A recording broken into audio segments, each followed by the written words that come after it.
Ahoy there, me hearties!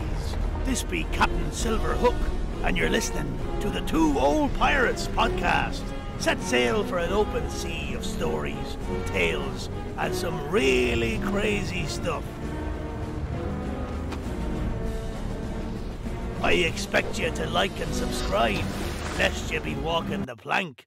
Ha ha ha!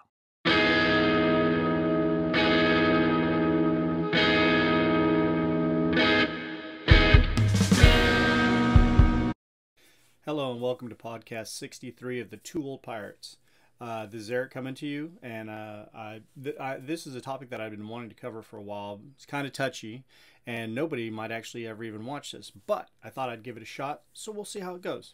Today we're going to be covering, is Christianity dying in the United States? The religion overall. And if you're a Christian, I'm going to give you some really good facts and stats and stuff like that. If you're not a Christian, you might want to listen in any ways. And if you're just an atheist, you might be able to go ahead and give some information from your point of view. But I want to go ahead and cover how I've seen recently that people in general seem to be going further and further away from organized religion. So we're not saying that they don't believe anything. We're just saying that they're going away from what we consider the church foundation of organized religion with ministers and priests and things like that. Now, globally, Christianity is still the #1 religion in the world, as in the most adherents, and it's growing. It's still growing, just not in the United States. So we think of the United States as a Christian nation, and a lot of people say that, and it is the #1 biggest religious denomination in the United States. But if you look at the statistics over the last 50 years, it has been decreasing. I wouldn't say rapidly, but there's been huge chunks of society that has moved away from Christian mandated religion, church, Sundays, Sunday school, all that, everything that you'd think of that would go along with it. So I just want to cover a couple of these things with you guys, and I really enjoy if you'll watch this and give me some feedback on what you think. New research shows that as of 2020, 64% of Americans describe themselves as Christians. That they say they are, believers in Jesus Christ, all the things that go along with being a Christian. Now, you might sit there and say, is that a good or bad number? Well, if you go back 50 years to 1952, that number was 90%. Okay? So that means 9 out of every 10 Americans that you would have asked 50 years ago would have said, I am a Christian. Not, I'm religious, or I believe in this. I'm a Christian. I'm a Christian. That's the way that they would do it. 50 years later, it's down to 64%. And you might sit there and say, well, what could be the cause for that? And I'm going to go over a couple of different reasons and causes for the decline. Now, the scary thing, if you're a hardcore Christian, you want to see Christianity grow, well, we're seeing that it's not growing. We see that it's, in fact, decreasing. And they say by 2070, which is in about another 50 years, they believe that it should be around 48% of the country will be acknowledged Christians. So we have to take all this stuff into consideration, that you've gone from 90 to 64, and then within 50 years, you'll be less than 50% of the people will say that they're Christian. But it's not what you might think. You might have some people say, well, you have immigrants coming in that might be of a different religion, or we might even have Christians that are going to other religions. And that's not the case, guys. What's going on is people are just they're just leaving. They are leaving the Christian belief system, and this is not Catholicism or Protestantism. It's all of it. They're just leaving. Majority are leaving. Now say that that they believe that they're atheists, agnostics, or they have no reason why they'd want to believe in something. So they're not like, hey, I'm an atheist now, and I just believe that we die, and I'm very scientific. there's some people who are just saying there's nothing to believe in. And so the number of people that are leaving the Christian religion are Christians that are not believing anymore. And that's what the Christian churches have to face. You know, they got to try to get these people back, but how do you get them back? They don't believe. And a man in a cloth sitting up there, or a man in a suit sitting up there, or a woman, it doesn't matter. They're basically crying out saying, show me something. And for 2,000 years, the Christian faith Christian religion has been based on faith, right? It's you know, Jesus, God works in mysterious ways. All these different things that you hear through all the generations and all the decades, we've all heard it and stuff. And there's a segment of the people that are like, that's not enough for me anymore. I need to see something. I don't want to go just on faith. And I'm not saying they're right or wrong. I'm saying this is what's happening. It's a reality, and you're just going to have to face it. The problem is, out of those people that have left the Christian religion, it says most people still believe that there's something. So that's what they're basically saying is, we don't necessarily believe in an organized religion, but we do believe that there's something. There's something out there. There's a higher power. There's a higher being. There's a spirit. We just don't believe in Christianity. So I think these are people that are grasping. They're looking for things. They might not find it, but it's a definite thing where they're grasping and they're looking for things. So people that were raised Christian, the ones that are more likely to leave the Christian religion, are men. Men are more likely to leave than women. Younger people that were raised in the Christian religion today are more likely to leave than older. The western part of the United States, those people that live in the western part, so you got Colorado, Nevada, Utah, California, Oregon, Seattle, those are people that are more likely to leave Christianity than in the South. So we know about Southern Baptist and Church of Christ, and all the different southern parts of the Christian faith. They're still very tied to their faith and their religion, while other parts of the country, they're kind of, I don't know, searching for something. The number one thing that most of the people say that are walking away from organized religion and Christianity, they say that they just don't believe what is being taught by the Christian religion. So every single Sunday that you go there and there's a priest or there's a minister or there's a deacon or something, and whatever they're saying and stuff, they're saying, I don't believe what you're saying anymore. You've been saying this forever, and my grandparents heard it and my parents heard it and I'm hearing it, and I don't believe it. And I taking a sidestep, just me as a human being, as an American, as a person of faith myself, what I think it is that the younger people nowadays, they have gone through, generations of divorce and not believing in the government. And I think what happens is when you roll it all up, it's like a burrito with all of these bad things that happen that they see in history, and they have questions and they want answers. And the only thing that a church can give them is the solace of prayer and to have faith and just to believe. And there's a segment of the young people of America that are like, that's not enough anymore. I want to know actual things. I want things shown to me. And that butts heads against the traditional 2,000-year reach of the Christian church of just believe and have faith. That's the problem. You got people that are analytically thinking about things instead of just thinking, okay, this is what I've been told, this is what I should believe, and this is what's happening with the church. This trend is going to continue. I'm going to give you a breakdown of the percentage of people in certain generations that can still consider themselves Christian to this day. If you look back at what they're calling the greatest generation or the silent generation, those are people born from 1928 to 1945. 84% of them still say that they're Christian. From 1946 to 1964, we have what's known as the baby boomers, or how some of you young people call them boomers. That's 76% of those still believe that they still say that they are Christians. From 65 to 80, my age group, we're called Gen X.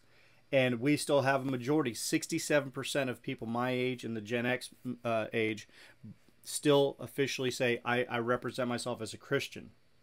All right. But this is where it gets tricky, guys.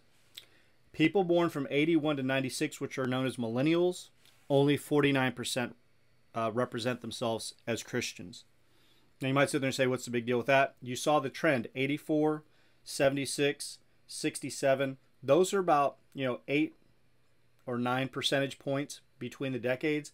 Then you drop from 67 down to 49. It's almost a 20% drop for the younger people. And then I didn't even do Gen Z. I could not find those stats. So the people that were born from 97 until whenever, those people, I'm scared it's below the 49%, guys. It's trending. It's trending. So let's say hypothetically, let's throw 40%. Let's throw 38%. Well, the people of the silent generation, they're passing away. They're in their 80s. And so that's going to come down. And then the people that are in the boomer generation, they're getting older and they're still going to hang on. But what happens is the more we go ahead, the less of those older folks that are very faithful to their Christian religion, they're kind of dying off, literally. And the young people are coming. So if the young people ahead of me are already below 50%, you're going to see the trend continue. That's just the way that it is. Question that they asked Christians. Now, these are Christians, people that say that they're Christian. That's 64%. They asked them, how many of you give 10% of your income per year to your church? So tithing, right? 10%. A whopping 87% say, no, I do not give a full 10%. Okay? 13% say, yes, I look at my annual income and I take 10%, weekly, monthly, one big lump sum at Christmas or something, and they give it 13%. So you basically have, almost 90% saying, no, I don't give the church my money like that. Now, that's another whole argument that we could go into, or discussion that we could go into. But the thing is, people are looking at the church for salvation, and they're looking for acceptance, and they're looking for all these other things, and they're saying, my money's not going to do this. Why am I having to? And you'll see some churches pushing for it. They'll sit there and say, if you don't tithe, then this. That's kind of also drawn some of the people away from the church. They're saying, I understand you can quote different things from the Bible, but the thing is, if I'm giving, how am I making sure that my money is being put to good use? There are all these questions, guys, that didn't used to float around that probably were on people's minds, but they're always fearful of saying it, and they're not afraid to ask questions anymore. So that's another thing. Right now, the breakdown of Christians in the United States, 66% say that they are Protestant, and 30% say that they're Catholic. So out of the 64% that say that they're Christian, that's how you'd have to break that down. 66 Protestant, 30% Catholic. Now, this is the thing. We've all heard of Christmas and Easter Christians. These are the people that say, oh, I go to church. I'm a Christian. I pray at night. But then when you actually find out when they actually attend services, it's not every Sunday. And it's not every Wednesday and Sunday. Or it's not every Saturday and Sunday. Whatever, your branch of church is. 30% of the 64% that say that they're Christians attend church weekly. Do you see the slide that we're on here, guys? Do you see the slide, what Christianity's on? You have people, 64% of Americans say, I'm a Christian. But only 30% of that 64% actually goes to church regularly. So they're like, I don't need to be there. And that's the slope where you have the younger kids saying, hey, mom and dad, we don't go to church anymore. They're like, oh, it's okay. Football game's on Sunday or something like that. We're going to barbecue. We're going to have friends over. So we don't have to go this week. Then it becomes next week. Then it comes the following week. And then what happens is those kids are like, I don't really have to go to church. My parents said I can just pray at home. And I'm not saying what's right or wrong. I'm just trying to say maybe that's one of the reasons why we've gone to this slope where you see the average American who used to be 90% Christian down to 64%. Christians still are the largest religious group in the world. It's well over 1 billion people are Christian out of the 8 billion.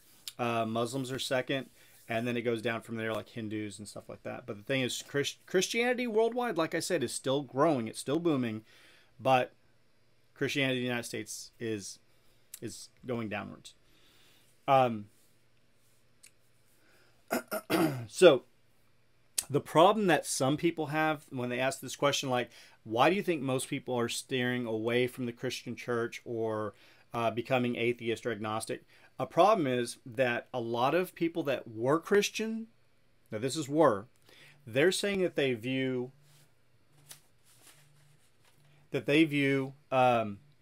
modern Christians, today Christians, people that they used to go to church with, more like the Pharisees of old, where they're self-righteous, they're judgmental, they're almost angry, bitter. It's my way or the highway. And they feel that only 30% of Christians are acting upon Jesus's actual words of being humble, loving, accepting, forgiving, turning the other cheek, all these other things that we were taught when we were little. The majority of ex-Christians that are looking at Christians now say the majority of them are self-righteous people that think that they're right, they're going to get into heaven, and they can point fingers. That would drive people away from the church again, right?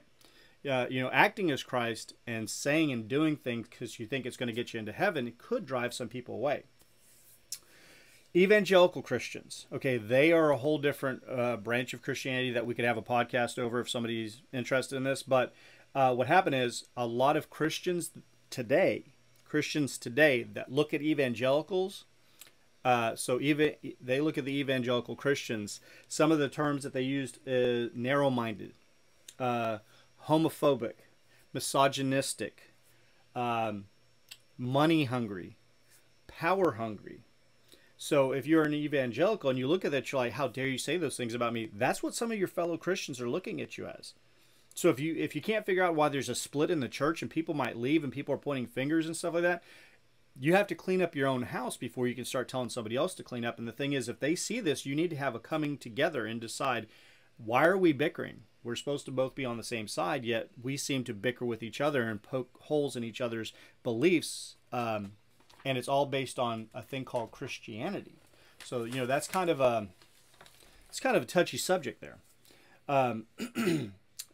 Another problem with people is that in 2022, there are several televangelists, Christian ministers that have mega churches that seat 15 to 20,000 people. They're on every single, every single social media site. They have a YouTube channel. They're on television, and they're worth millions and millions and millions of dollars. And I saw some of the quotes that Christians said, saying, "How can a man who had nothing and went around with 12 disciples trying to recruit people and helped out prostitutes and lepers and helped out all these other people and never had anything, how is it that these people are representing him and they have a $25 million house and a $50 million airplane, jet airplane and stuff? I mean, how? Explain it to me. That can be a very big turnoff to people. And they're like, these people are accepting all this money. Are they grifters? Do they really believe in Jesus? Because the money that just for their house or for their Lear jet, you could feed people, you could house people. And they don't do that.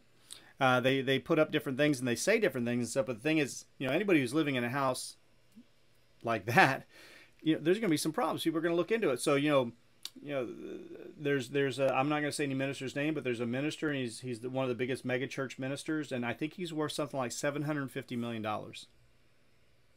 It's almost a billionaire, and he made it all off of people that he said who would and who would not get into heaven.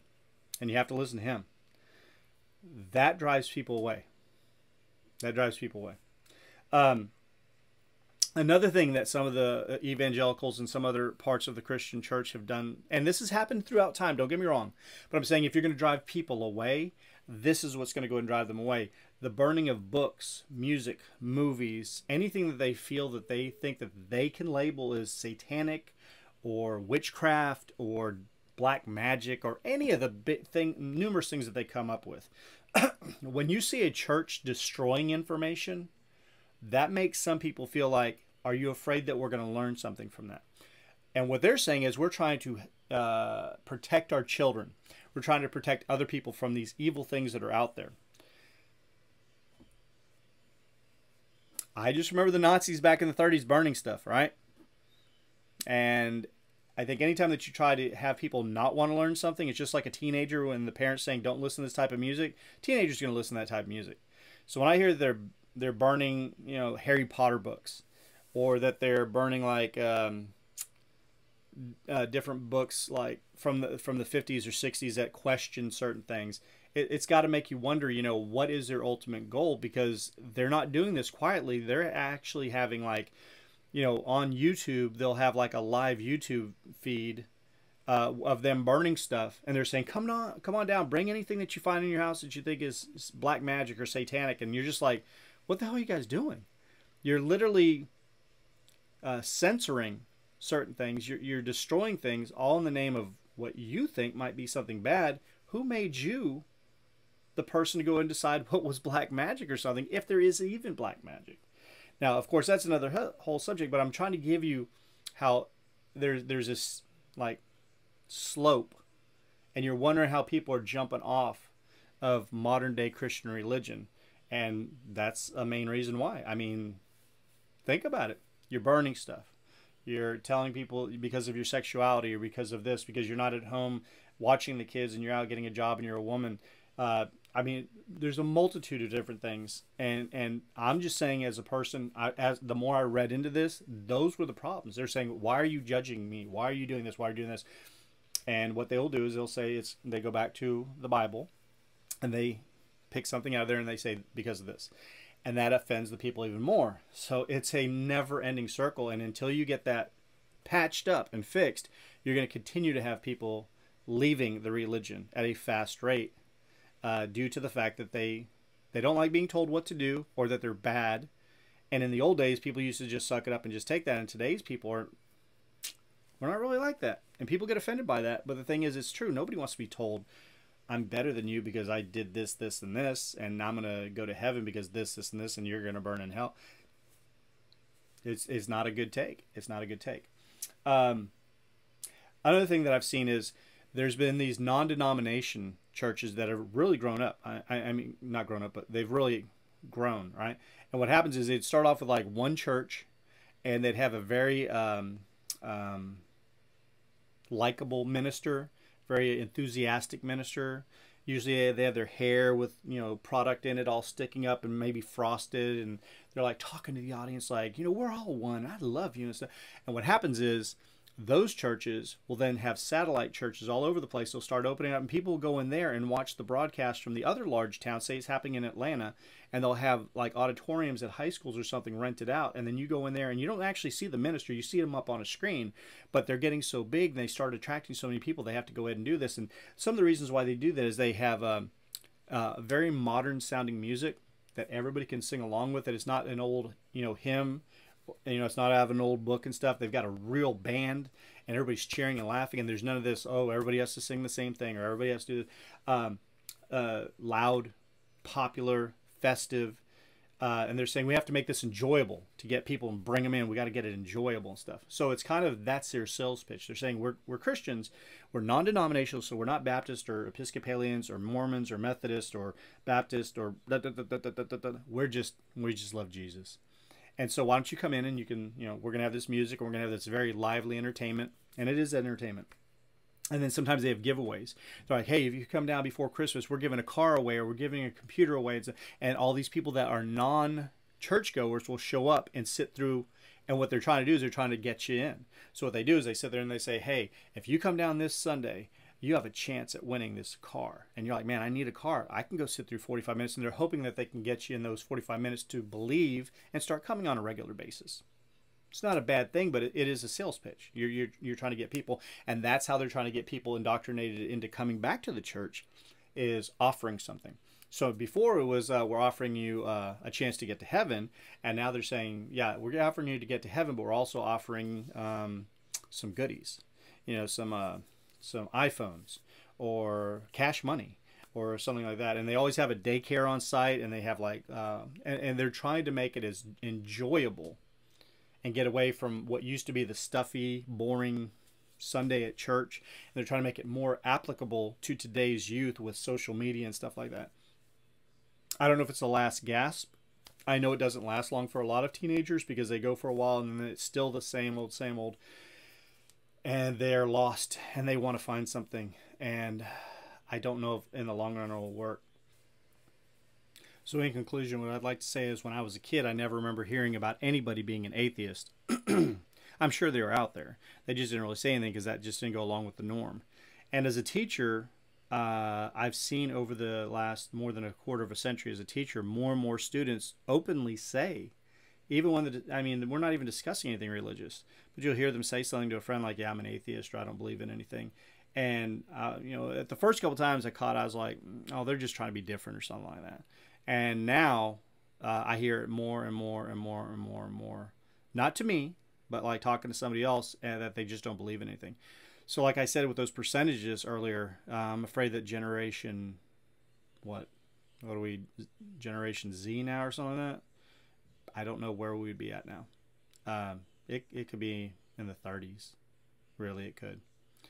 And as time goes by, it's just going to dip more and more and more.